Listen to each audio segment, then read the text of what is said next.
And we're back with another episode. Oh, welcome back to another episode of the Face Off of Fleming and Fowler. We are back at it again. Thank y'all so much for joining us. Joining us. So, Fowler has way better Wi-Fi now, so hopefully the Hell quality yeah. of the sound and everything will be a lot better today. How was your week this past week? My week was weekend, it was I feel good. like you say Can't that every complain. week. I don't know if I have like frontal lobe damage or something or whatever part of the brain processes time, but I just don't.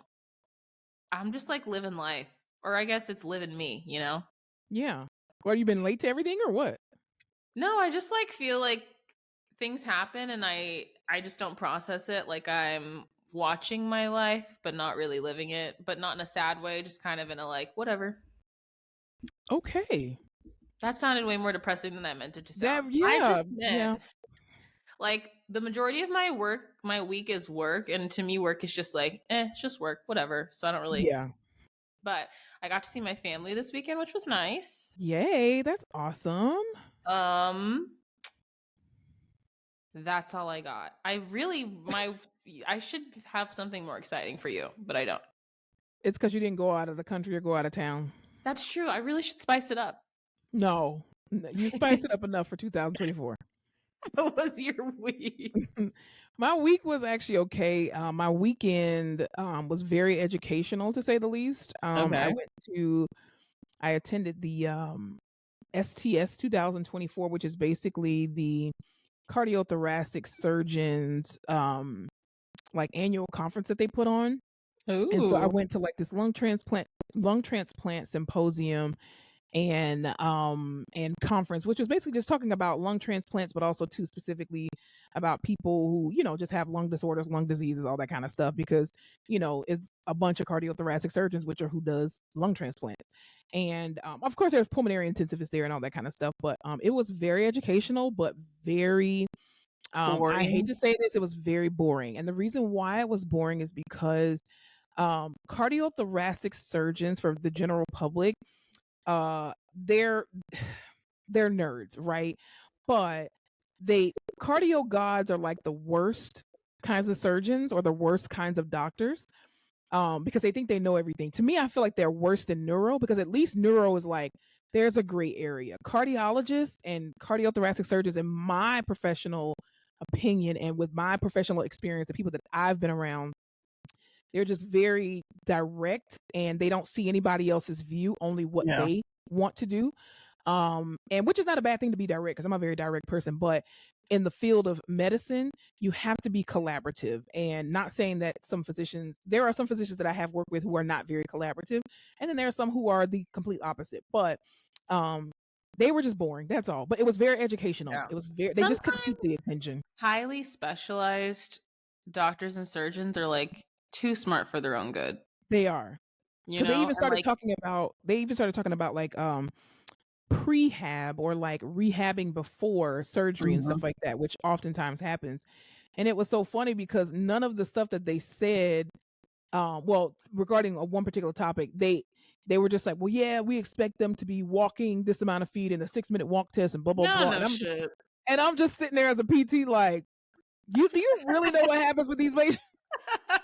They have to be able to walk 1,000 feet, and I'm the best is when they're like, my doctor said that I have to walk 4 laps today, and we're like, they don't know shit. Don't worry about that. Just do the best you can. I'm just like, and they follow these rules and regulations to a T. Like, well, if they can't, the research says that if they don't walk 1,000 feet, then they're not going to do well. And we're like, we know different as therapists. I cannot tell you how many times, when you get a patient who's like max ×2, like post-op day 1 or 2, and you're just trying to take 3 steps in the room, you're like, that would be progress. It's been such a rough journey. And they're like, my doctor said if I don't walk today, I'm going to be in trouble. And I'm like, listen, they don't know what the fuck's going on here. They have no clue. Don't listen to them. We're the therapists we know. Yeah. And especially too when it comes to like, even though this was more so related to lung patients, but even with heart transplants, I mean, these transplant surgeons, they're just like, well, the patient isn't walking. No, I get it. That should not be your only factor. And I get what the research says. I'm not trying to say that the research does not matter. It does, but not with everybody. I'm like, don't you think if we could walk, we'd be walking? Like, I'm not just in here like, oh, you could, but I don't want to. Like, they can't. We really need him walking. You think? I fucking that? Trying my best. Like, what the like, and at this conference, it really helped me to understand that these cardiothoracic surgeons, they don't see shit else. They don't see nobody. They don't hear nobody else in the room. They don't see nobody else in the room. And then at one point, there was like a question and answer period for, most of the stuff. And so at one point, this guy, he stood up, and I guess you could tell he was probably pissed off that he didn't get chosen to be one of the speakers, because he was just like, the research does show it.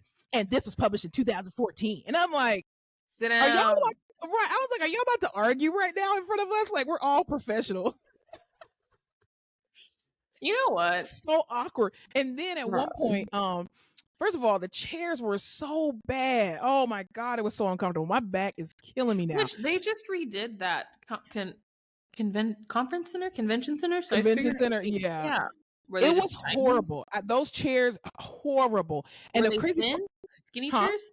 Were they just no? They were the regular like conference chairs, but one of them, they had like a slight recline, and I'm like, for a person who has back issues, that is not a good thing.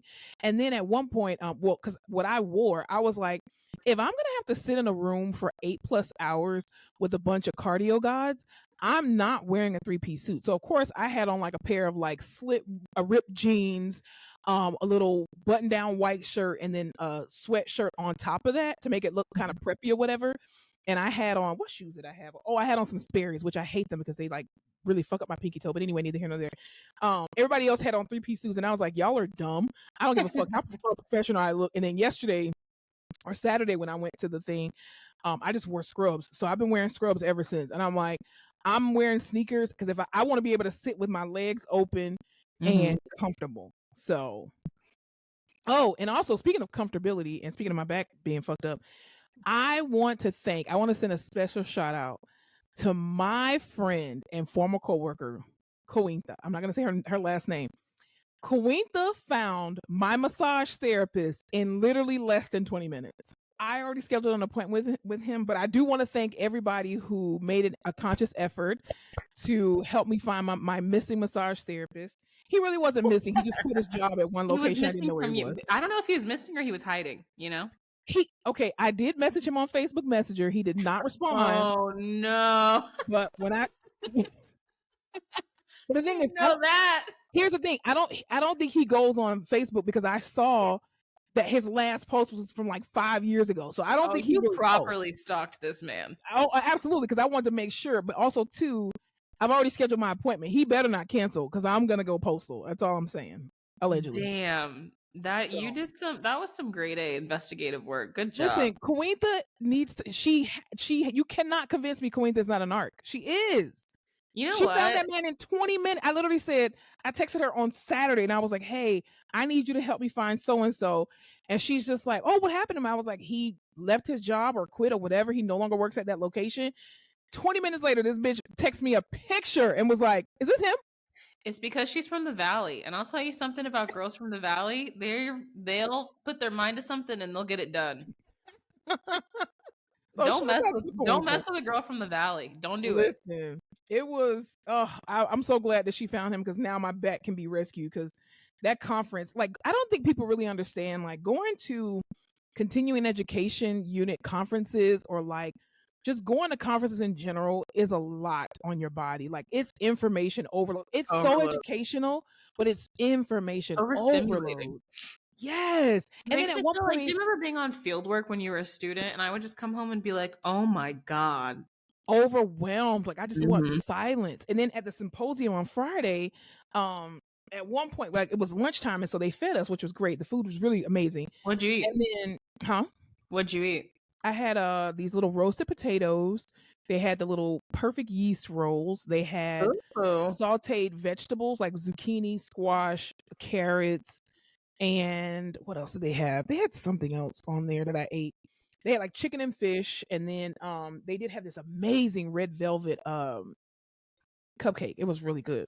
Ooh, okay. So, but during the lunchtime, I was like, oh, okay, great. We've been sitting here for 5 hours. I can just take a break and just relax. No, I try to go back in the little conference room. Here comes the other lady. She's like, oh no, ma'am, we have another presentation that's happening during lunch. And I was like, no. I don't want to eat my lunch and listen to nobody talk. I want everybody to shut the hell up. Like, and she's like, well, we're asking everybody. And I was like, and I'm politely declining.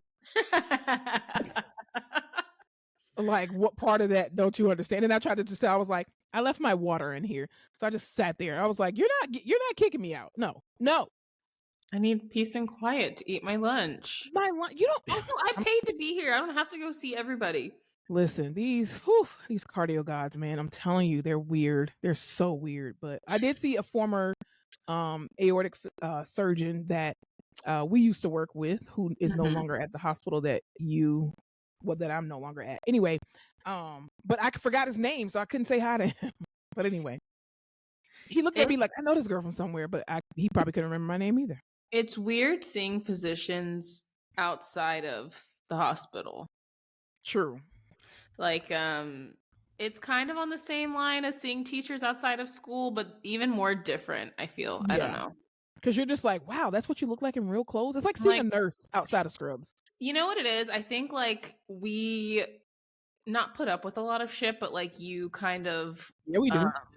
We do put up with a lot of shit, but a lot of the stuff that you would be like, I'm not going to deal with that. You deal with and you make allowances for it because you're like, okay, they're a surgeon, they're a physician, like I'm at work. Yeah. That was kind of fucking weird, but like they're not up here, but you know, the echelon of being a doctor physician. So when I see you in fucking cargo shorts with your wife at Costco, I'm like, oh, you're just a regular bitch like the rest of us. Like I don't give a shit out here. Like you're just fucking weird. Yeah. And see, I don't know. I don't think I've ever had that switch in my head of like seeing a doctor as like an MD. It's like, it was a requirement for you to get your bitch ass in the door of medicine. Like you're not special because you got an MD, and that's not to discredit what people go through who have MDs, because going through med school is not easy. Going through PT school is not easy. You have to be here just like the rest of us. Exactly. Like that's why I always tell people when I did like guest lectures, I would always tell the kids, I'm like, you are only special to your mama and to your daddy. Everybody that you come across that's a PT or an OT got the same damn degree you got. Nobody cares. Just like even a neuro doctor. No one cares, dude. You had to come into this business with this degree in order to practice. You're not special.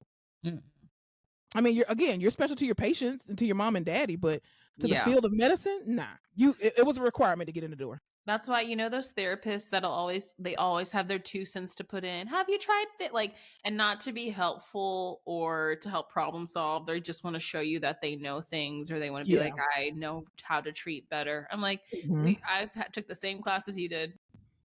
You're not educating me on anything. Nope. Didn't ask for help. The same board exam. Board exam. Yeah, it's crazy. But yeah, other than that, my week was amazing. I want to know about your patient that yelled at you. Alyssa. Because you didn't tell me about it. Yo, I had a patient this week. Y'all, it's very rare that I get cussed out by patients, because I will cuss your ass out. You look like someone who's going to cuss someone right the fuck back out. Because I tell all my patients too, you cuss at me, bitch, my cuss words work too. But this one patient cussed me out to Kingdom Come. And I couldn't do nothing but just like, oh yeah? Is that so? Yo, goodbye, sir. Huh. This man did. So I go into his house. I go into his room. Whoa. No. I won't say what happened to the man, because that might be it's not technically a HIPAA violation. Anyway, the man came in for an extenuating circumstance, right? Okay. The only reason why he was admitted because his glucose was like sky high, like in the 900s. It was crazy. My God. Right. So anyway, the nurse had already told me, and this is one of the nurses that she don't take shit from no patient. Like she runs this particular unit. Like they know, do not mess with this particular nurse. And me and her get along very well. So she tells me, she was like, oh, you have him? And I was like, yeah. And she's like, oh, good luck. And I was like, you know how when a nurse says good luck. So, and I was like, yeah, good luck. And I'm like, wait, I don't think you mean that. Exactly. They never do. So then I go in his room and he's asleep. Well, at first I see him and he's on contact precautions. So at first when I see him, he's sitting up, eating something or whatever on the side of his bed. So I was like, oh, this is going to be an easy eval. I'm going to be in and out. No. Then he turns over. His butt is hanging out. His balls are hanging out of the covers. And so I was like, okay, this is going to be very interesting. So he's trying to pretend like he's sleeping. And so I'm shaking him. I'm like, Mr. Johnson. Obviously, his name is not Mr. Johnson. I was like, Mr. Johnson, it's Monica from physical therapy. And so he wakes up, and so far the thing is going great, but his TV was on 100. Literally, these TVs go up to the number 100. Okay. So I was like, "Hi, I'm from physical therapy. Let me turn your TV down." He's like, "I can't hear you. Turn the TV down." And I was like, "I'm trying." Put that shit on mute. But the mute button wasn't working, so I had to literally hold the button down and turn the volume down. So as I'm turning the volume down, and as soon as he couldn't hear the TV anymore, he just went off. "Don't turn it off." And I was like, "Sir, I didn't turn the TV off. If you can clearly see the TV is on, but I just turned down the volume so we could hear each other a little better. Don't turn it off." And I was like, "Mr. Johnson, I'm asking you nicely. Please don't yell at me because I'm not yelling at you. Get the fuck out of my room, you fucking bitch." Whoa. And then I said, I kind of forgot where I was.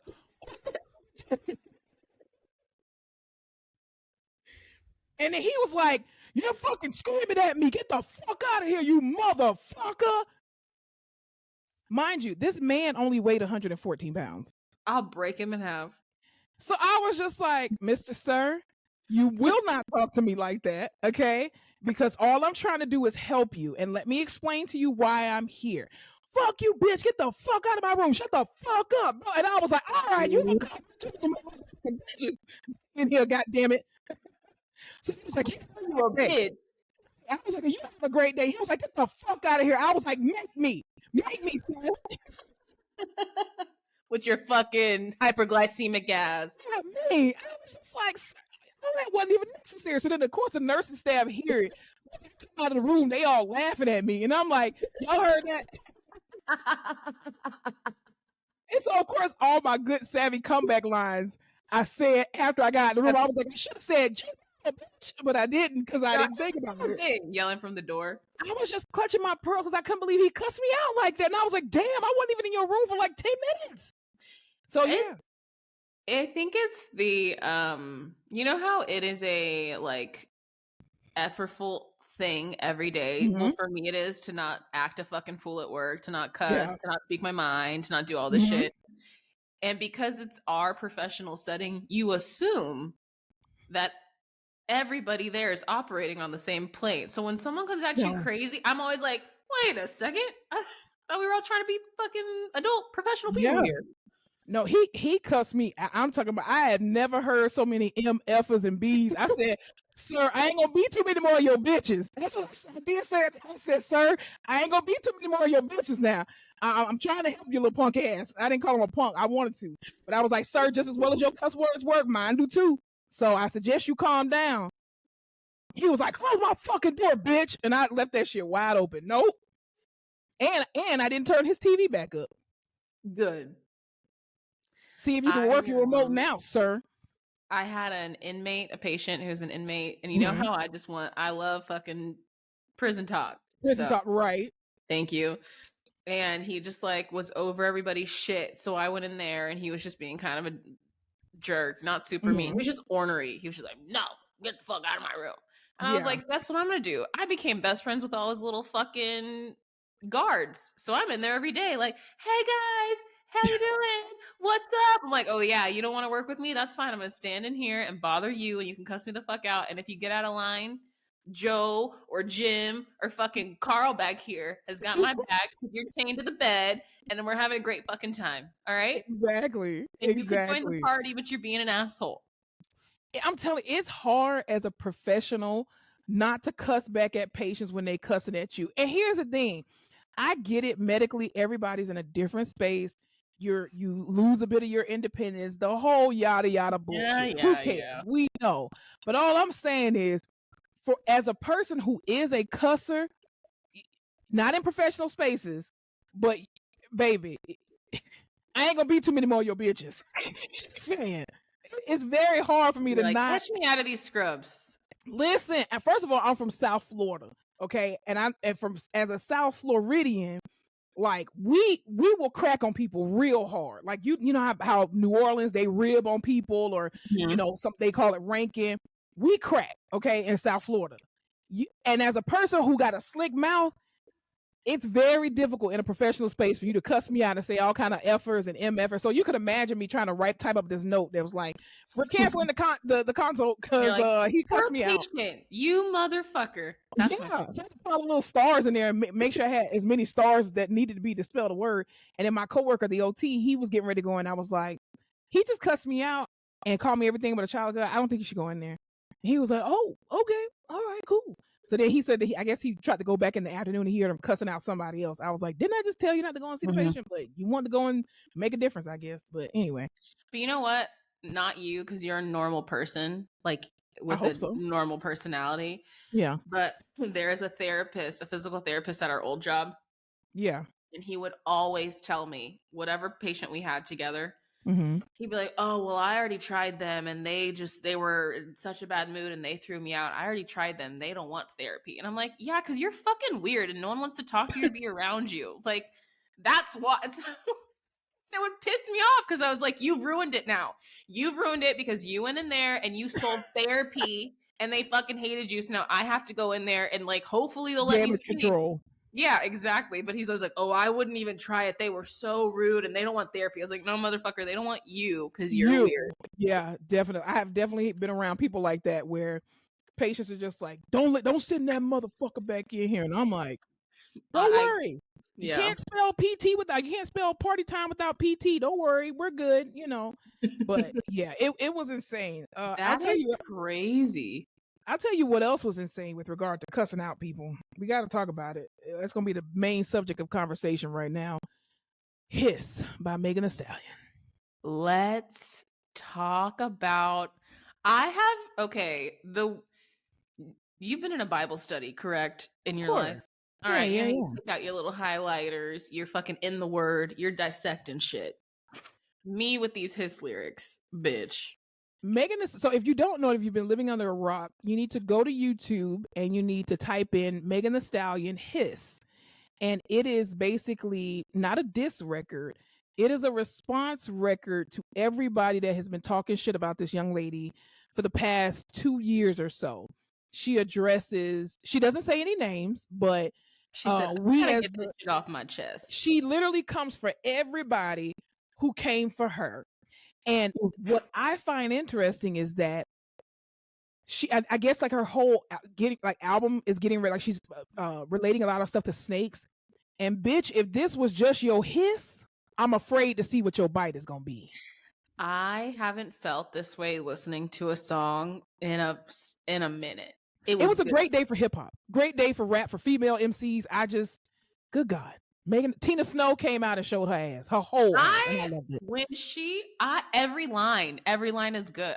I don't give a fuck. It's fun to like, what's the word? It's fun to theorize who she's talking about, because she's been in the media so much for the last 2-3 years. So like, you kind of she's been silent the whole time. Yeah, like Tory Lanez shot her in the foot. She was dating Party. He allegedly cheated on her. All of these things, right? Like.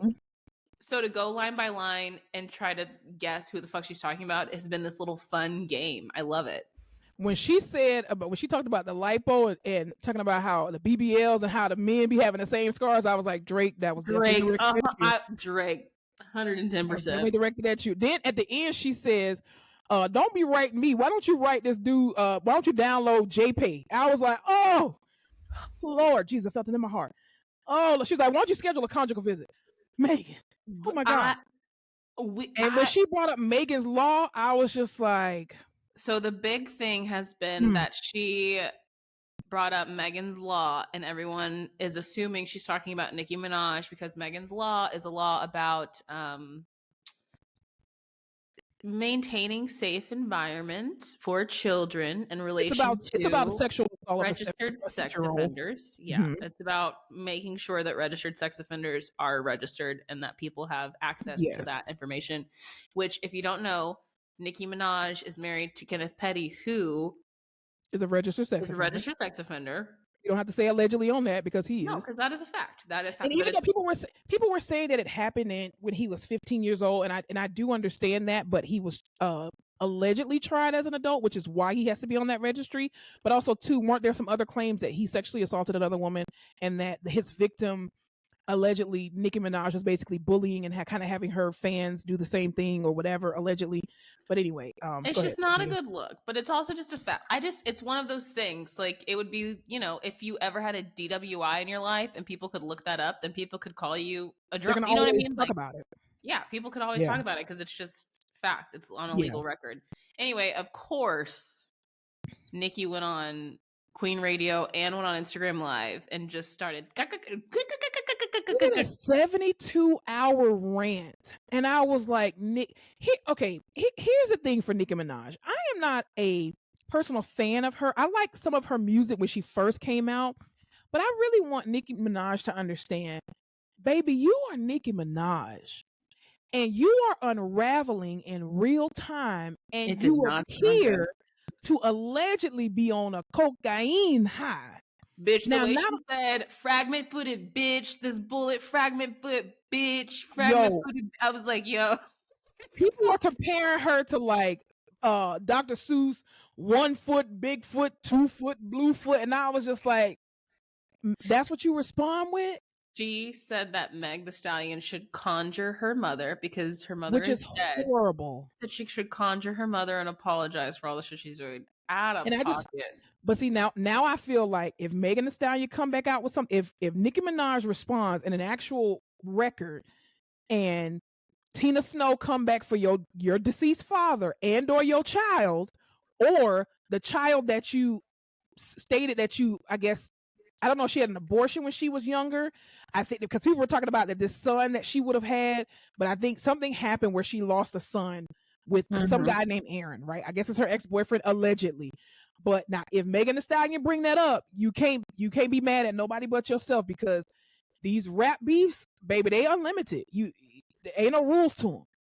I feel like Meg did what you should do, which is just sit silent, let all that shit come in, let Drake talk shit about you, let all these fucking people theorize on what really happened, see who your fucking friends are. Channel it all to the music. Give us something to fucking listen to. Get your streams up. And that's where Nicki Minaj lost. Yeah, yep. that's where Nicki Minaj lost, because I feel like first of all, Megan said one line. She just said, y'all bitches mad at Megan, but you need to be mad at Megan's law. That's literally all she said. Which could mean anything. Which could be, she could be talking about a bunch of different people. But my thing is, for you as a rapper and self-proclaimed queen of rap, or even just record sales and all that kind of stuff, like let's not pretend like Nicki Minaj is not a award-winning high caliber rapper because of what she's been able to do in this industry, right? But at the same time, I wish she would have taken all this aggression and went to the studio, because we didn't need to see you unraveling in real time. And that, to me, that just made her look so horrible. And I'm like, you are your own worst enemy. You beating yourself up because everybody turning on you now. And then she sent a tweet out that was like, I'm paraphrasing, something to the effect of, I'm calling on my will do anything for me bitches. And she put JT in there from the City Girls and Ice Spice and Tasha Cobbs. I was like, Tasha Cobbs over here praising the Lord. She ain't getting in no beef battle with you. It was I'm just like, this would have been a perfect time to go Roman. Like, give me some old Roman's Revenge. Give me some crazy shit. And then you just look, Queen Radio always makes her look crazy. Instagram Live always makes her look crazy. I think too, because I really do believe this. I feel like people have put Nicki Minaj on this pedestal because for a very long time, whether it was done by the powers that be or if it was just the fan base, Nicki Minaj was the main rapper that was pushed in radio, social media, just in the media altogether. And I feel like her being so high on this pedestal, sometimes she forgets where her position is, because for you to be at the tippy top of this industry, and then for you to start going on Instagram Live doing stuff like that, or Facebook Live, or whatever live arena she was on, and start doing stuff like that, it's like, again, people are getting to see you have a manic episode in real time. I'm not saying she has bipolar disorder or anything like that, but you can't convince me that you going on multiple hours worth of a live and then saying, if you talking about something about if you pay something with, you can beat Megan raw, or you can basically have sex with her raw if you give her a beat or something like. And I'm just like, her tweets are unhinged, and I'm like, Nikki, I need you not to be Onika because you're showing us Onika and not Nicki Minaj. Yeah. And it's because and I think it was very different when Remy Ma released Sheether. Oof, And also a good one. Nicki Minaj didn't have no response to that because I mean, What do why you would respond to you? that? And I just feel like again, if Megan Thee Stallion just put this out and this was a hiss, I'm afraid to see what her actual bite is gonna be. Cause she got so much in the chamber. I can't wait. And it just like I listened to it and I was like, this makes me feel like we're gonna have a good fucking year. I need a new Megan album. What did she say? She was like, everyone wants a season since I claimed this. Like, I implore you to go listen to that song. It's amazing. Sit down, print the lyrics. Don't even get them on the phone. Fucking print them out. The visuals were beautiful. First of all, Megan Thee Stallion's body, her face, just everything about her, beautiful. Beautiful Talk about woman. A breakup glow up. Just like a fucking, she just went away. Got hot. She got in her bag and she just came back and was like, okay, I'm gonna address this shit one time. Cause she started off the song. I'm gonna start this song off by saying, fuck y'all.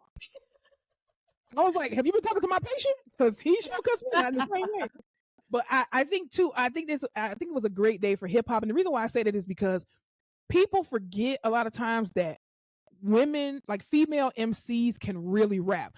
Obviously, Megan Thee Stallion's Hiss and like Remy Ma Sheether, all of these other like, stereotypical diss records, they can't put that on the regular, radio. They can't put that on their albums and stuff like that. But I think people forget that rap beats and these battles and stuff like that, they go back from the 90s. I don't know if you've ever heard Queen Latifah do a diss record. I'm gonna tell you this.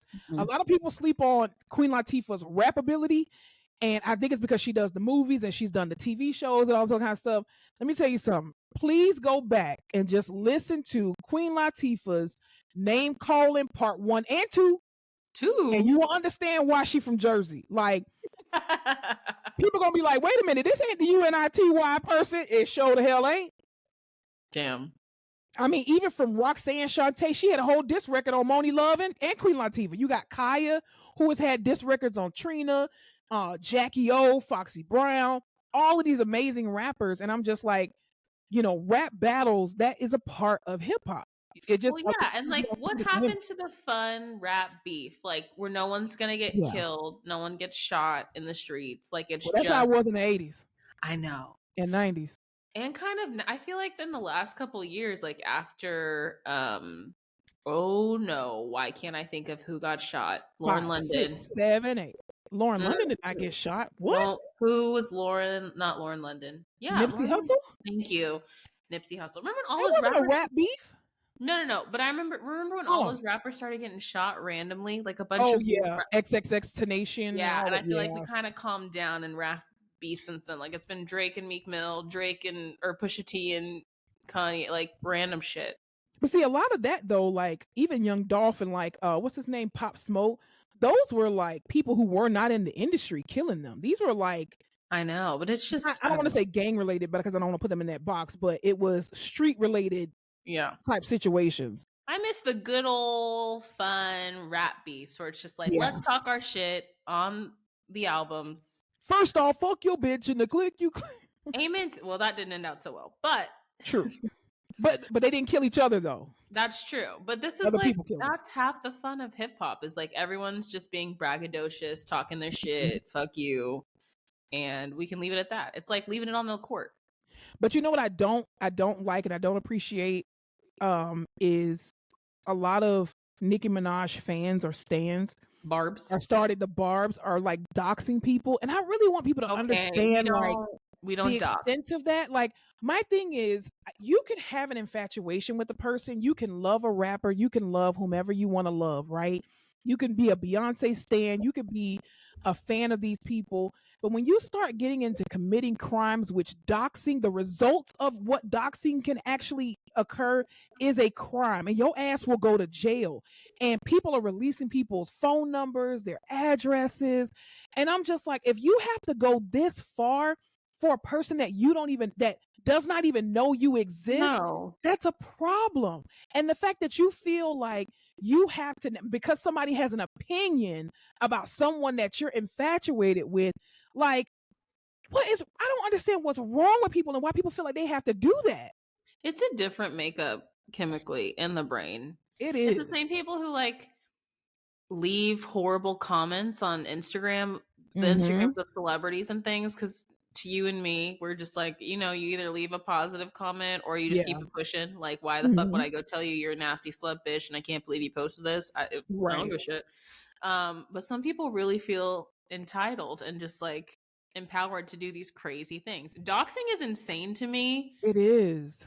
because it just takes one person, like, what do you always say? Put a battery in one person's back Yeah. to do some crazy shit. I mean, and they'll start calling like what they call, and I'd never heard of this term until maybe like a couple months ago, swatting people, where they will call the police and say, "Oh, this person is holding somebody hostage, or they have a gun in their house, or whatever," and have all of these police officers run to your house or like do wellness checks and stuff like that. And I'm just like, y'all, do y'all realize there are whole genocides that are going on right now? We're getting ready to go into an upcoming election that is going to change the trajectory of everything. And y'all are putting all this energy into your local person who you don't know to try to release their address to send Mm-hmm. somebody there, but you won't put this energy into your local elections. Something Did is wrong you with that. ever see that Law and Order episode where this woman's address was put on this website for, it was like a kink website and with people who had rape fantasies? Oh And no, so Jesus. it was a post that basically said like, this is my address, this is the door will be on, like whatever, and the fantasy is like this woman wants to be raped. So this guy goes to this woman's address and sexually assaults her because he saw it on this post on this That's website, and someone crazy. had doxed her and used that and it was just some random girl, and they had That's put her at, horrible. isn't that insane? So that's why you don't dox people, everyone, because something crazy can happen Seriously, like that. I just think that you you as a fan of Nicki Minaj can be pissed off because of whatever was said or people making think pieces, but to physically do something that harms another person, you're taking that too far. That Yeah. that Also, is Nicki that is Minaj should tell beyond too you far. she's a fucking millionaire. She is fine. All of this doesn't actually matter to her. She's She fine. can fight her own battles. She She is legit fine. can. This woman came up in an era before social media to a degree. She was battling, rapping against men, okay, who I'm quite Yeah. sure called her everything under the sun, and women who called her everything under the sun. She's had everything said about her at this point. So you trying to help her fight a battle, she really don't need your help. And I just don't understand again why you would commit crimes on behalf of this person. Number one, they didn't ask you to do it, but also Mhm. two, that ain't gonna bail you out when you get to jail. Absolutely not. You can't And then call Nicki when Minaj out somebody on asks you, well, why are you in jail? Well, because I released somebody information in the name of Nicki Minaj. in the name of Nicki Minaj. And she never gonna put no money on your book. She's never gonna come No. rescue you. It's the same thing with the Beehive. I'm just like, Beyonce doesn't know you exist personally. She's appreciative of your support, of her artistry and all that kind of stuff, Yeah. and that you pay to see her and her concerts and you support everything she does. But if you commit crimes on behalf of Beyonce when she didn't ask you to, you gonna sit in there by yourself, and I can guarantee you, Beyonce ain't putting no money on your books. It's like that show, Swarm. You remember that show? Yes. Y'all are And she crazy. out here killing real people. And I'm like, Killing her people that she knows. That is wild. I just want people to understand that this is a part of life. People are going to have opinions and thought processes that differ from you. And just because they don't like or don't agree with your fave or say something about your fave, that does not give you the right to release people's information online. That does not give you the right to show up at people's houses and stuff. Like, you don't get your ass killed around here playing with some people like that. And then you're going to be sitting in a hospital paralyzed like, I don't know what went wrong. You decided to come out of your character for no reason. God, can you imagine? No, I don't want to ever. The blood of Jesus No. against all of them. Lord, keep me safe, keep me protected. Because, but baby, man, do I love the drama. And play. also, here on this podcast, we are Meg the Stallion stans. We've done been saying that. So listen, I'm a Monica stan. You come over here, your ass getting shot. That's all I'm saying. Don't play with me. Don't play with me. Please. I don't want none of the smoke from the barbs. Listen, I don't want none of the smoke from the barbs. I don't want none of the smoke from the Beehive, from Tina Snow, from nobody. I just want to be able to go to work, do my job, go home, come on home, take me a nap, eat, and call it a day. What is the line she says about Tina Snow in your nose? Oh my god. Oh, she says he can't move on, can't let it go. He hooked, nose full of that Tina Snow. That to Oh, me, I feel she's like she was talking about party on that one. 100%. Yeah. 100%. But I think too, when Man. you keep saying stuff about a person and keep, you know, poking that bear, you cannot unfortunately change the consequences of that. And she was at some point going to release it. You already knew she was gonna come out, and Yeah, she well, and won't. to me, I'm like, if this is how I make my money, Yeah. why the fuck? And this, I know this is gonna be such an anything I do is gonna garner attention Mhm. and criticism. Why am I not gonna put it into a song that I can make money off of? Exactly. And I think Nicki Minaj at this point, just respond. If you want to respond, like respond in a rap. Don't go on live no more. We don't need Mhm. to hear your inner thoughts. Your inner thoughts. Nobody should hear No your one inner needs that. thoughts. No one needs that. Okay, if you talking about don't Need a let beat. Roman come out. No, let Roman come out. Let it be a Roman versus a Tina Snow, because again, that's putting real hip hop back in the mix and all that kind of stuff. But I just feel like she spiraled like in real time. And Yeah. ma'am, it was one line and it could have been meant for a lot of other people. And I get it. You probably felt subbed. And if I was a rapper, I would probably be pissed off like Nicki Minaj is, but I wouldn't put it on live. That's all. I'm just like, I feel like the men of rap were kind of like down and stalling. And I feel like Mhm. the women of rap, we could really amp it up right now, really get some Yeah. stuff out there if we really mobilized here. I feel like there's a lot more unity though, honestly, within the female rap community. Like, I mean, you have, Remy Ma, who did this huge thing at the Summer Jam, where she brought out like Cardi B and brought out all the old Mhm. heads from the 90s, Queen Latifah. She brought out Rhapsody. Rhapsody is not from the 90s, but she brought out like Tierra Whack. She brought out all these amazing people. And then you have Lotto now in this new generation, Cardi B, Megan Thee Stallion, the City Girls. They're all jumping on each other's records, even Sexy Mhm. Red, Scarlett. You have all these amazing talented women that are jumping on each other's records, which I love that. But then it's like, because you got beef with one person, now because you hop on this person's record, now you got to have beef with them. And it's like, No. okay. But I But feel like there was a push, like when Cardi B and Meg this would like tail end of Cardi B's height into Meg Mhm. Thee Stallion, where the narrative was, why do women in rap have to beef? Why do we have to be pit against each other? Yeah. Which is cool, but also it's so much fun. I love the beef. And I mean, I agree. I like not necessarily the beef. I like the battle rapping back and forth, but you can Mhm. still collaborate and make money. Like, it's just like doing a verses. Like, you have people who do a verses all the time and they're just going bar for bar, hit for hit, whatever. But then they can still come collaboratively and make a Yeah. song together. You know what I mean? It's just like on a Yeah. basketball court or on a football field. I'm not your friend on this field and on this court. We are enemies right now. But when we come out of these uniforms and we take off Roman, we take off Tap it Tina up. Snow, then we could have a conversation that's not be, but not be an issue. But then when you hit below the belt talking about, somebody's dead parent, like, you all bets are off at that point, unfortunately. But Okay, similar but not related. Did you see the Lovers and Friends lineup? no. What is that, a concert or Okay. something? Yeah. Oh. Um I think it's the one in Vegas, and I always think it's a fake like a fake lineup because it always looks so good. But I just want to read you Mhm. really quick. Janet Jackson, Alicia Keys, Snoop Dogg, Mary J. Blige, Gwen Stefani, Lil Wayne, Backstreet Boys, Usher, Sierra, TLC, T-Pain, Ja Rule and Ashanti, Nelly, Akon, Neo, Timbaland, Keisha Cole, Brandy, Monica, Eve, Jodeci, Six Lack, Sean Paul, Kelly Rowland, Craig David, So Robin Thicke, everybody. Escape, Tank, Jeremiah, First of Pretty all, Ricky. is this not Coachella? What's going on here? It's Lovers and Friends in Okay, Vegas. but here's my question. How how many songs does each person get? Because that sounds like a damn 20-hour concert. I think the big names get more songs, the smaller names just get a couple. Like I'm not showing Lil up for Wayne's that. only performing the Carter 3 is what it says, but it says Usher's performing Confessions.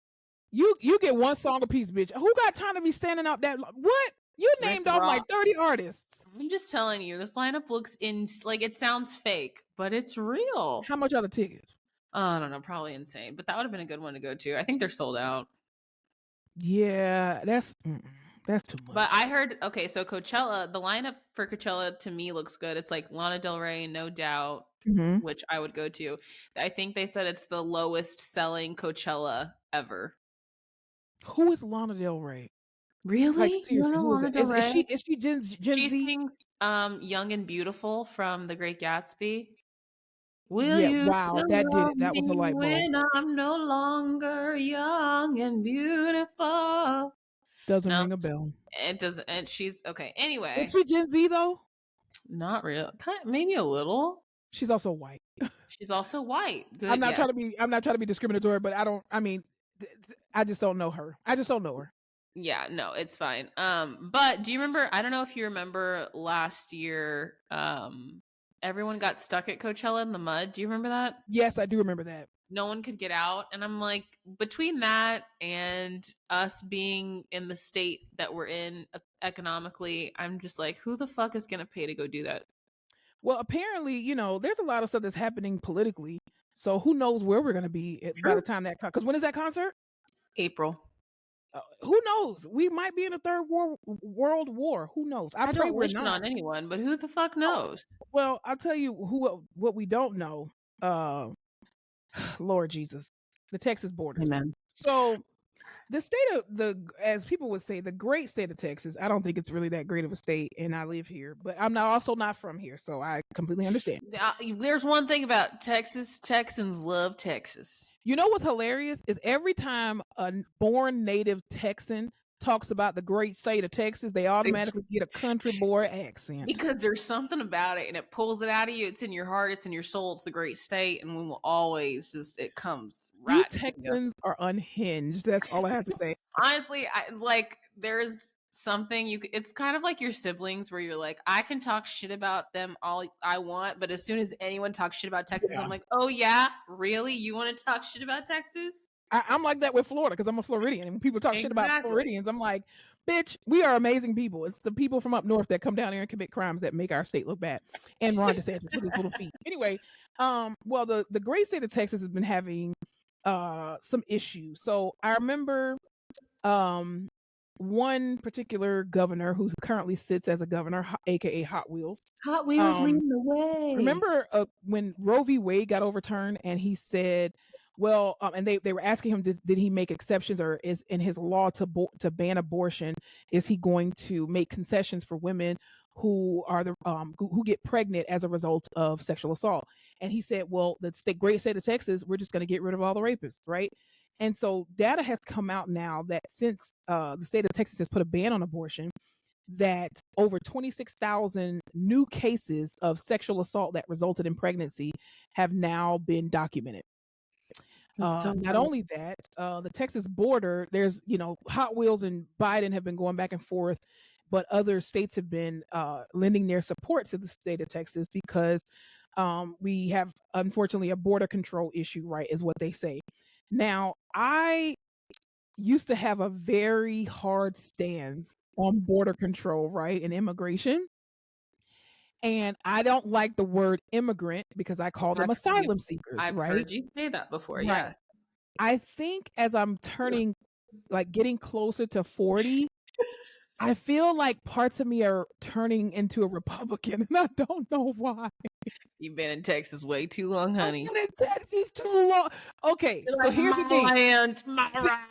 Here's the thing. I saw a video, and I was like, you know how when you see those videos of people of asylum seekers trying to cross the border, and you're like, it's like 20 or 30 of them. Let them cross. It's not that big of a deal.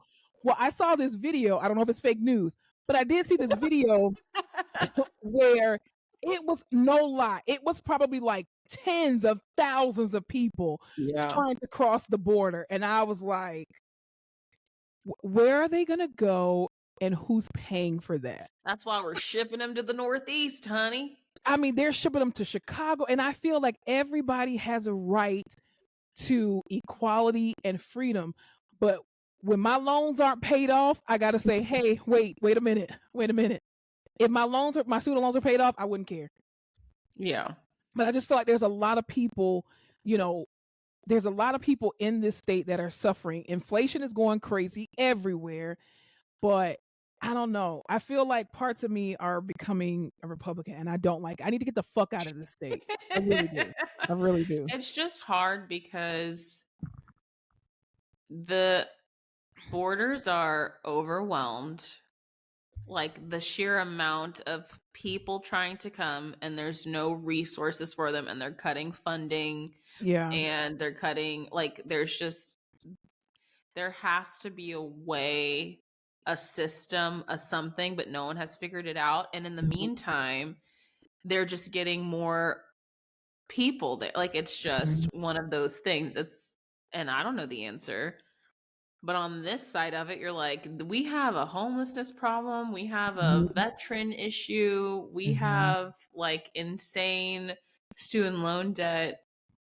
We have all of these things, but there's got to be a way. And I don't know. I feel like there are people who come over here from another country and are, law abiding citizens, and they are members of society who are productive and inclusive and all these things.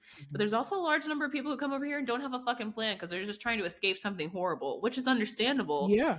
And I think too, it's like when people come over seeking asylum, like you can't really have a plan technically because you don't know what's over here. Right. You just have this idea of what you think America is because of what the movies show you, what TV shows you, the rumors that you hear about the United States of America. And then when the people get here, they're just like, God damn, I didn't realize it was this bad. It's like, yes, bitch, we were trying to warn y'all. It ain't all this crap up to be over here. But also too, it's like, the unfortunate part is that the middle class continues to be the brunt of everything with regard to where is this money coming from for housing, for a lot of these programs, because they're not taken from the rich. The rich are still getting tax breaks right now, but it's the middle class that's holding up this economy, unfortunately. And our rates are going up. Everybody's more, mortgages are high, rent is high, gas is high, all of this stuff.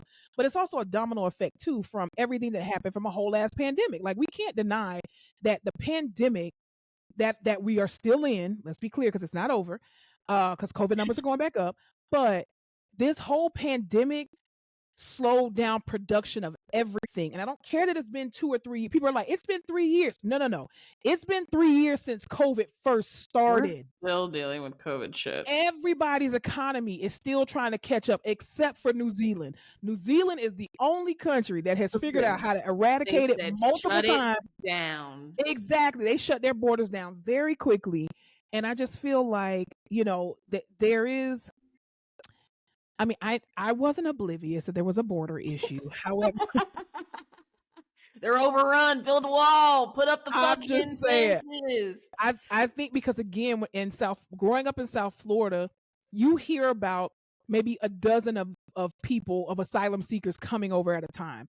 That video that I saw, it turned me into a stark Republican. I'm not gonna lie. I was fearful, not because I felt like they're running us over, not like that, but I was just like, in my brain, I was like, whose taxpayers are y'all about to spend to be able to house and feed them and clothe them? Like, where is that gonna come from? But then they shipped them, probably most of them, to Chicago. Who knows? Well, what's fucked up is that what I'm thinking, what I believe to be true, is that these people come over and they're thinking like, even though it's not great, the treatment that we're getting in the States, or like the processing of the immigration in the States, it's still better than whatever the fuck I was dealing with True. in my home country. So to them, they're like, I mean, even worst case scenario, like, you're here, they have to take care, they have to do something with us. Like, we're these people that were here, we're seeking refuge. Yeah. Which is very true. But I'm like, what are we? That is so crazy to me that we've been dealing with this for so long. Yeah. And there's just no clear plan, which is this money thing, I'm assuming. I don't know where the fuck we're getting the money from. What we need is a war, because it generates income. No, we don't need a war. We need men, specifically white men, to stop caring and worrying about women's bodies and trying to control birth. You mean to tell me you made a whole law, you made a whole thing to come against Roe v. Wade, but you can't figure out your own border crisis, Hot Wheels? Clearly your priorities, what do they say, are the priorities in the room with us? Hot Wheels? Clearly not. You are so focused on the wrong damn thing that you should be focused on trying to find a solution for your own borders, which is, I guess, rewiring and putting up more razor wire, which they told him, take it off. It's almost like Lean on Me. Take the chains off the doors. And he put them back on. But I just feel bad. I feel bad for everybody involved. I feel bad for these asylum seekers who are clearly leaving their countries, leaving everything that they know for a better life because of whatever is going on there. And I feel bad for them because, again, they don't know what's on the other side of crossing this border. And there is nothing. It's still technically it's better than maybe where they come from. I'm not sure. But at the same time, it's like I feel bad for us too as a taxpayers who then have to bear the brunt of what's going to come out, the outcome of it. But I honestly feel bad for the asylum seekers than I do ourselves. Honestly, I really do. I remember listening to this podcast that was talking about like bipartisan views and why our country is so split now these days, like all of these things, because it didn't used to be so stark. Like your political affiliation just used to be like, what religion are you? Where do you work? Right. What is your political view? Like, and now it's like that means everything. But they were just saying when, say, like a right-leaning, right-wing conservative person and a leftist liberal person hear the same information, they take it in completely different. So if I were to say like, we have an issue at the border, we have this many people trying to get in, we are overwhelmed, right? They would say like, statistically, the person leaning to the right would hear like, there are this many people trying to come in and take these resources that we don't have, and it's going to overwhelm the system. And the person leaning to the left would hear, there's this group of people, this number that all need our help and need resources, and we have to figure out a way to shift them there. Yeah. So they were just kind of talking about how it's like you can't force these two frames of mind. Like it's so hard to mend them and mesh them when people are just processing the information so differently. I also think too, I don't feel like Congress really wants a real solution. Oh no, they don't give a Because shit. if you can solve and figure out how to do all these tactical attacks on other countries and go over here and do this and support genocide, you can figure out your border issue. But if everyone's focusing on this seems like such the big issue, the borders, the people coming in the borders. If everyone's focusing on that, we can do all this other shit because it doesn't seem as crazy and it's not as impactful exactly as a human rights issue like the borders. Well, because even I heard too today that there was an issue where 3 American soldiers were killed in Jordan, I believe it was, as a response to how Yemen is closing the waterways there, or the waterways or the water routes, to Israeli troops and stuff like that, of trying to get their supplies in because they're in support of Palestine. And how 3 American soldiers were killed and I think 25 were injured. And so, of course, on social media, a lot of people were just like, well, what were they doing over there in Jordan in the first place? And it's sad that these men and women, again, are sacrificing their lives for a country who was out for personal gain and greed. And it's like, why are we involving ourselves in shit that like, if you would just call for a ceasefire and condemn Israel for the shit that they're continuing to do. And then, and I guess it happened too, like with regard to like Saudi or Syria. And I'm just like, oh, Lord Jesus, y'all are just itching to go to war. God damn it. And now I think you're a Republican in that regard. I think I'm telling you, they want a war. They're trying to make some money. We need some weapons. We need everyone. I just don't understand how you make money. And they're like, war. You know what? Nothing brings a country either more together or more apart than a war. We just had COVID. Was that not enough? We were separated on that. There were anti-maskers. There were anti-vaxxers. Like, and you're gonna have anti-war people. It's the same thing. Maybe, unless we can get together, unless they can frame it in just the right way at just the right time with just the right person, and they can get us all on the same page, common enemy, and be like, we're going to war, and then it unites everybody and stimulates the economy. That's my prediction for 2024. I just don't understand how war creates money. I'm gonna just tell you this: Gen Zers and millennials who are in the military, they're not fighting. First of all, they be in camp. They be in camp and they be practicing with their phones, doing TikToks. These kids, especially Gen Z gonna be like, I'm not going over there. Nope. You gonna have a bunch of people in jail for AWOL. Wouldn't it be interesting though if it was like a bunch of robotic soldiers that had to be controlled like remotely Oh by Lord. I Am younger Legend. people? Yeah, like some shit like that. So they would need a bunch of young people to control that. Um, Well, you'll get that's gamers to do it. interesting. I will just never. The best time for me, TikTok wise, was when they were entertaining the idea of a draft, and everyone, all the girls were like, "We're not fucking draftable. What are you I can't talking about?" drive. I can't even reverse my car. How can I drive a tank? Like, we're gonna stop for drinks. What do you want? It's crazy. We're gonna stop by Starbucks first before we get to the battlefield. It's like Jesus Lord. Oh, good. I hate it. I absolutely hate it. Well, I'll tell you what I also hate. How people are trying to make child laborers a thing. So unfortunately, the state of Florida the Florida House Committee has actually approved a pro-child labor, which I don't know how you're pro-child labor. It's horrible. But then you want to save all the babies and ban abortion. Anyway, so this bill basically lets bosses schedule 16 and 17-year-olds for over 8-hour shifts on school nights, and now they can work over 30 hours. So I'm interested in, like, I don't want to say poverty level, or like lower economic class reasons to why you would need your teenage child to work. Like, that's what I meant. Like, what's the drive behind having children be able to work these kinds of hours? Is it like, we got to help the family out, and like, you're 17, we need you to work? But like, I don't know. I think it's because you got to think about it. Like, McDonald's, like fast food restaurants, employ adults, right?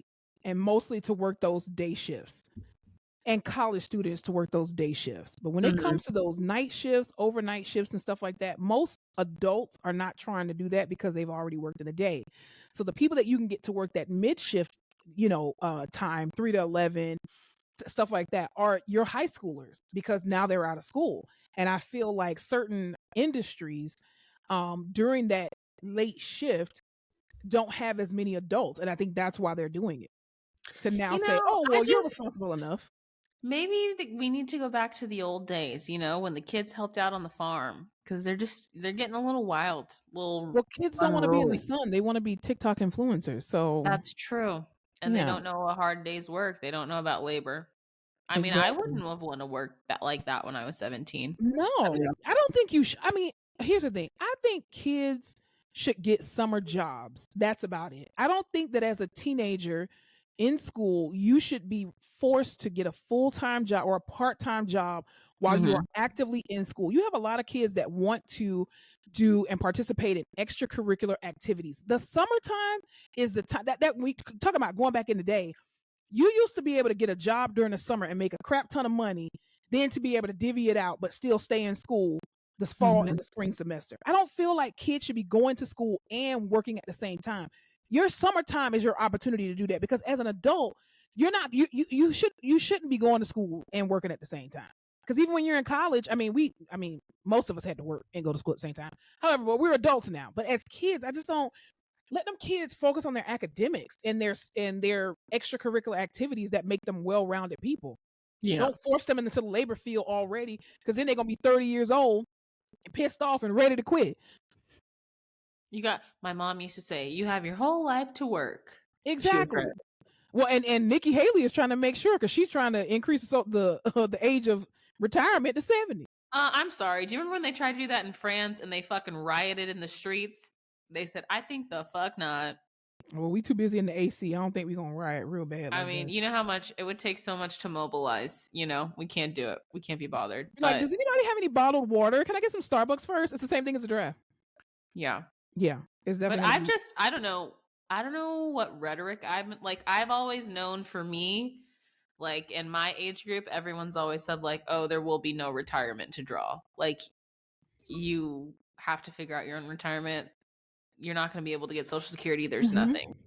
My generation has said the same thing. I think Gen X has been saying that for a minute. Like, from Gen X down, has been saying that for a minute because first of all, there's too many boomers, and then two, they were talking about this housing crisis that a lot of people are not thinking about with regard to the fact that boomers are now 70, 80, 90 years old, Mhm. and they all these people that need assisted living facilities, and there's not enough assisted living facilities or independent living facilities to go around. Should So we you're going to have open an another independent housing living? crisis. You what? Should we open an independent living? We need capital, and so if Mm. somebody's willing to give us some capital, absolutely, I run it. I have no problem with it. I think it's a great investment, Yeah. I but would then you even got do to staff assist. it. How much assist do they need in assisted living, do you think? From the patients I see, they need a shit ton. Might as well call it a sniff. There's one man I had this week. This man could barely stand up because he had hardware removed from his back. And he's like, "Oh, well, they can just help me." And I'm like, "Sir, you're like a max assist. Like, you can't even straighten out your legs. And you think you're going to go back to your assisted living facility like that? Mhm. They ain't going to accept you back. You're going to have to go to a rehab facility for a little bit." I feel Sniff. bad for him. You know what I had this week is I was trying to put a PureWick back on a lady. Oh, Lord.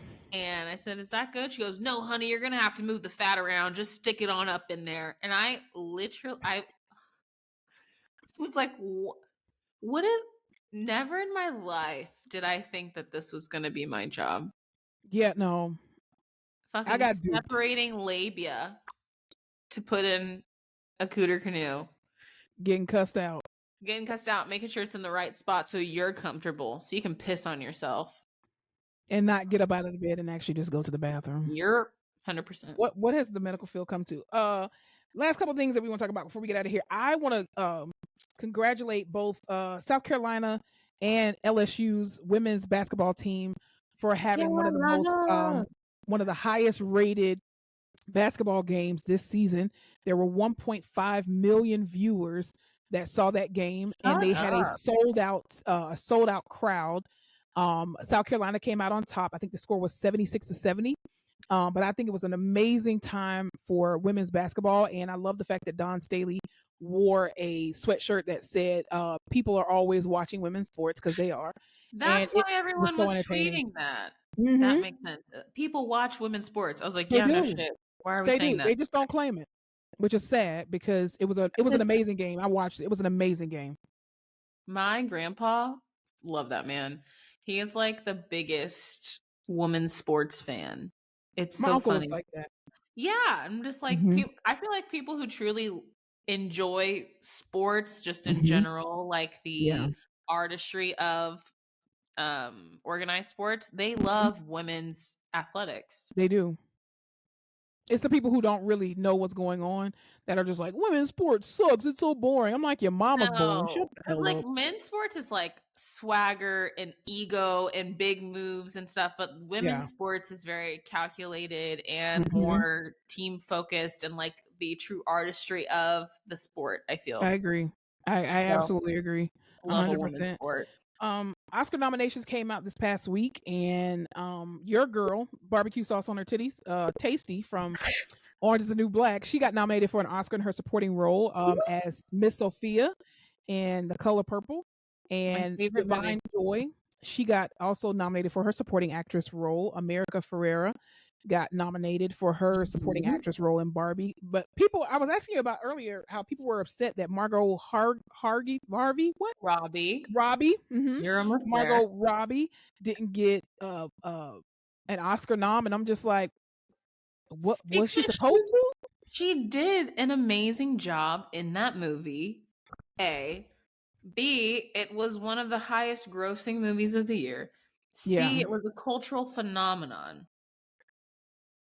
All of really. the she was I want to say co-producer of that movie, and then the director, Greta Hmm. Gerwig, they both didn't get Oscar nominations, which was strange because Wow. typically, like even the Oscars is like the hoity-toity movie awards, Hmm. and so they typically don't love comedies or like anything Yeah. girly and fun. But because this was such a big movie, like all I heard about all year was Barbie and Oppenheimer, we just assumed Did it have songs? Did Barbie have songs? no. See, Oh, it if it had would have one had song. songs, it would have been like La La Land. It had one song, I think. Ah, see, they should have had multiple songs, and they would have won like La I La know. Land. But I think everyone is most upset because the whole premise of Barbie, it's a social commentary Yeah. about like the patriarchy and the struggle of being a woman and how even in like okay, the premise of Barbie is Barbie world is all run Mhm. by these women, right? Women presidents, women like everything is Mhm. women, and the Mhm. men in the Barbie world are just like these cast-offs. They're stupid, they have no plot, they're just kind of there to look pretty, Mhm. which is the reverse of, our real world. And so they go to from Barbie world to the real world, and Barbie and Ken are kind of realizing like how the roles are reversed in Mhm. reality, Yeah. and they take that back. So it's just a social commentary on like what it is to be a woman and how you try to be Yeah. beautiful and smart and all of these things, and it's never enough. But Ken can be a fucking complete asshole, and he's like the CEO of a company, whatever. Which is why Ryan Gosling got nominated and Margot Robbie didn't. Which is the fucking cherry on top, because all of these women made this like just this fun. It did a great It was job of life depicting balancing. art. Yeah, this movie to me was it was like fun and girly and flirty and funny, but also like did a very good job of being kind of serious and sneaking in these Mhm. great concepts. Yeah. And you can tell the script was written by a woman because it was just very like smart. And then Well, the Hollywood can tell fucking that. the little man that played Ken got nominated for best supporting actor, which is It's kind of like a catch-22. Like, yeah. damn, the What I did irony of like it was all. that, and very smartly, Ryan Gosling put out a statement and was like, "Wow, like there is no Ken without Barbie. Like I am so thankful for these women for making this role for me, and for they are the Well, he had no reason." choice but to put that shit out. That was a Bitch, you bet, you fucking because if he bet. wouldn't have put that out, that would have made him look like a complete asshole. I know. Not related. I just need a side note really quick. Okay. Justin Timberlake just did Mhm. free concert in Memphis, I think, because he's coming out with a new album. Wasn't wearing Okay. his wedding ring. Mm. Doesn't mean anything. Does he always wear it normally? Uh huh. It doesn't mean anything. I'm just saying, let's be on the lookout. I'm predicting a divorce. But anyway, Okay, let's not put that into the atmosphere well, over I people. don't want to prophesize a divorce. I'm just saying. Please don't. Okay. And I Anyway, want people to. I also kind of related to that, but unrelated. So I don't know if you saw in the news recently, how Halle Bailey is releasing a lot of photos that were photoshopped, where when she was pregnant, they yes. made it look like she was not pregnant, which I love. And so some fan decided to. I'm sorry, not a fan. Some weird ass person decided they wanted to put under one of her posts like, um, I mean, I'm just all I'm saying is I'm not pissed that she hid her pregnancy. I'm just pissed at the fact that she just blatantly lied that she wasn't pregnant. So of course Halle Bailey responded, and let me get the actual thing of what she said because I I don't want don't to owe misquote you it. shit, sir, But pretty madam. much she was just like, first of all, fuck your bitch and the click you claim, okay? Um, so she said, so the young lady said, I don't think people wait, god damn it. I don't think people are mad that she hid her pregnancy. People are more so annoyed that she went out of her way to lie and gaslight about it. Then she shaded people and called them desperate. Now she wants those same desperate people to know every little detail. So Hallie responded, Okay. exactly. So Hallie responded, I never lied or even said anything about it, honey. Making a joke about my nose was the furthest I went. I'll never understand why you are mad I protected my own peace. Wouldn't you do the same? And I'm going to share my pics now if I want to because my son is here safely. If you don't want to see it, just keep scrolling, baby. Laugh out loud. God bless you. So then another girl says, Hallie, baby, kill it. You didn't tell us about the baby then. You didn't speak about it then. Don't speak about it now and leave us out the conversation. Enjoy your jit in peace. We don't care. So Hallie says, if you don't care, why are you responding then, sweetheart? She says, she says, just don't care by living your best life and not commenting on mine. I'm gonna say it exactly how she probably said it. Well, if you don't care, why are you responding then, sweetheart? Just don't care about living by living your best life and not commenting on mine. I That bet you that's how she was did it. so good. You are an actress. I really am. Somebody cast me in something. Hurry, hurry. You are. Um, yes, but also, okay, yeah. Like the time of pregnancy and having a baby is such a sensitive time, Mm-hmm. and you just never know what can happen. And if you, I cannot imagine going through a pregnancy and anything happening and having to tell or just not explain, but obviously if I'm pregnant one day and then not, like, people are gonna have questions. So I would hide that shit too. And I that's just my don't understand. business. I just don't understand how that would change your life as a watcher of Halle Bailey. How that would change your life if she would have came out and said, "Yes, I'm pregnant." Y'all said the same shit that when you didn't know for sure. You talked about why would she get pregnant by him? He is a loser. He's this, he's that. Why is she? Oh my gosh, she's not married. You let him turn you into a baby mama. You said all this shit about negative shit about her when you didn't know for sure. What would you have said differently if you did know for sure? You probably would have said the same thing.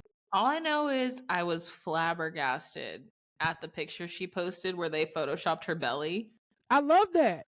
I was like, how the fuck did they do that? That was seamless. It was insane. I think if that would have been around when Beyonce was pregnant with Blue Ivy, she would have did the same damn thing. See, 100%. Beyonce was still doing in-person interviews as opposed to being on social media. And I think if she would have, people wouldn't have known wouldn't have never seen her pregnant body until she actually released it. Yeah. Which is why people were the whole controversy about the fake belly and all that. I'm like, I would have wore a fake belly too. You're not touching my child, putting no spirits through my stomach. If I was famous, I would half the time wear a fake belly, half the time be like, I would just do crazy shit all the time because it would be funny to me because y'all are fucking crazy.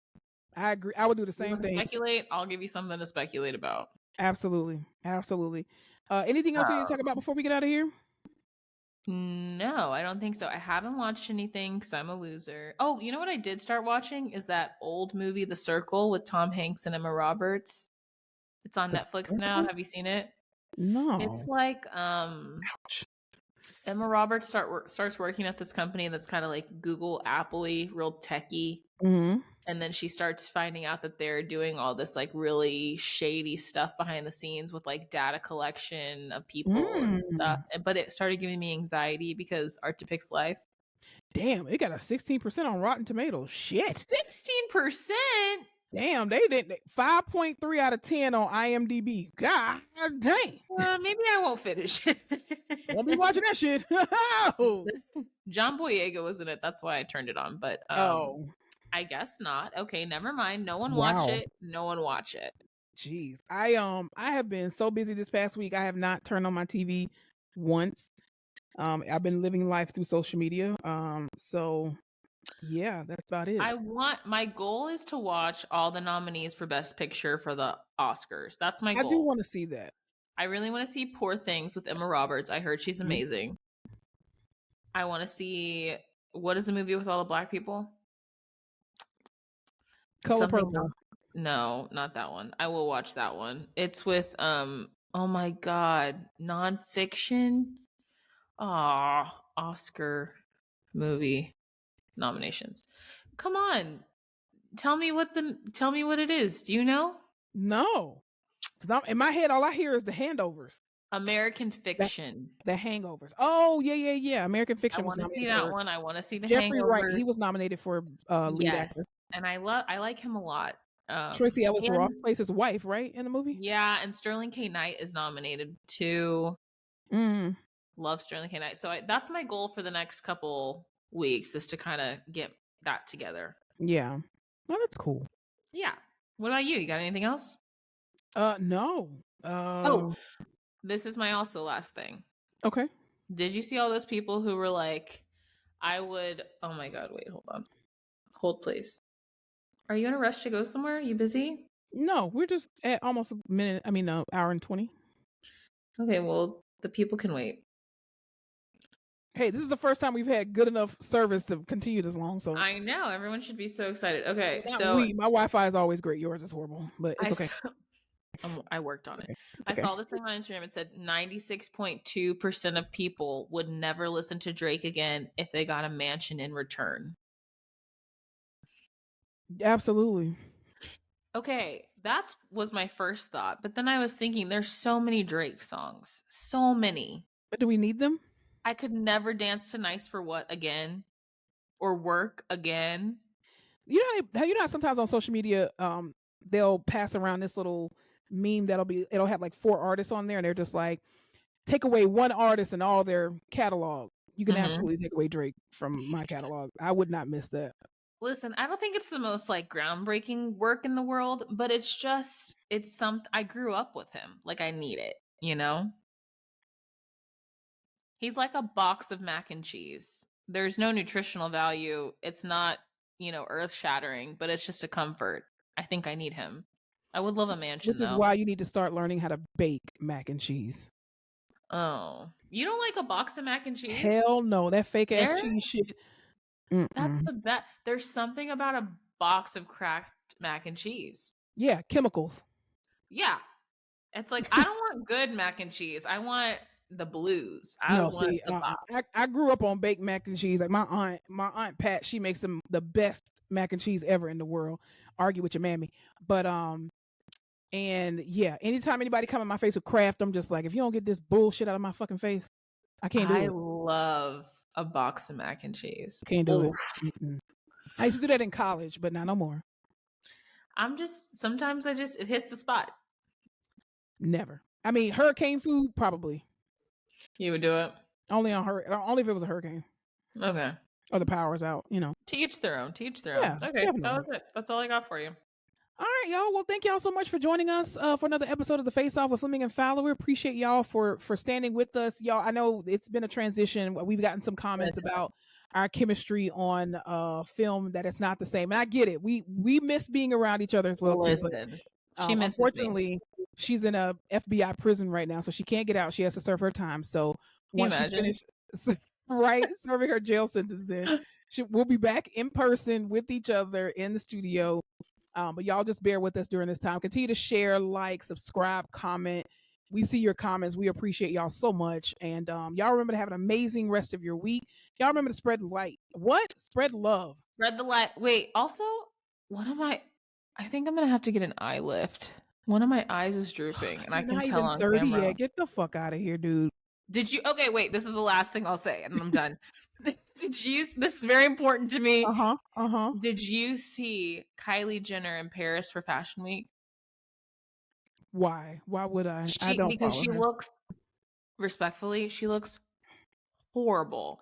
And it's giving like the Ozempic, not bobblehead, but the Ozempic face fat loss, but her filler has stayed, and she looks like she just aged 16 years. She looks sick. It's insane to look at. She looks like a completely different person. Well, maybe you need to give her some of your Kraft mac and cheese to thicken her up. I honestly think that more people would benefit from Kraft mac and cheese than you think. Everyone that's listening to this week, have yourself a box of Kraft mac and cheese. It'll change your life. Please don't. I'll do it. And I'll post it on Instagram this week when I do it. That's a staple in your diet. What are you talking about? I'll do it like it's something new, like you have to break down and do it. Like you're volunteering as tribute. That's already in your cabinets right now. If I have to, I guess. Right. Half a stick of butter, bitch. I guess I'll volunteer. Right. You probably got a Sam's Club container of it in your house right now. Oh, there's something about the sound, man. I could talk about it for hours, but okay, mac and cheese. All right, y'all. Y'all remember to spread love. Spread light. And don't forget to laugh your face off. What the fuck? You kept pausing. We're not doing it again. Okay, go. Remember to spread love. Spread light. And don't forget to laugh your face off. I cannot with you. Anyway, it'll never get better until we get in person. Anywho. All right. Y'all have a great day. Great week. Bye. Bye. Thanks so much for tuning in to another episode of The Face Off with Fleming and Fowler. Don't forget to follow us on all our social media platforms, Instagram, Facebook, Twitter, and YouTube at The Face Off Pod. Be sure to tune in to The Face Off every Tuesday where new episodes are released.